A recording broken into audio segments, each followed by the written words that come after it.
আমার রাসূল আমার হাবিব দিন জমিনের মধ্যে বলেছিল তারপরে যদি কোন নবী আসতো তাহলে তুমি ওমরকে আমি আল্লাহ নবী বানাতাম, যেহেতু আমি ও খাতামান নবীজি সিল মেরে দিয়েছি, নবীর দরজা বন্ধ করে দিয়েছি, তোমাকে নবী দুনিয়াতে বানাতে পারি নাই।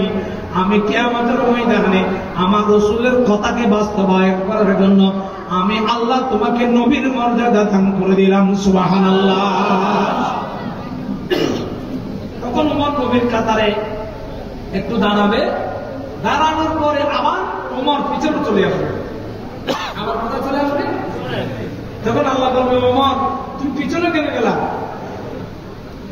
তখন ওমর বলে আল্লাহ আপনার হুকুম পালন করা তো ফরজ, আপনার হুকুম মানা কি ফরজ, সেই জন্য আমি সামনে গিয়েছিলাম।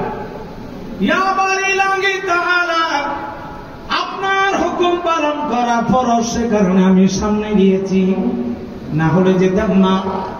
আমি ওমরের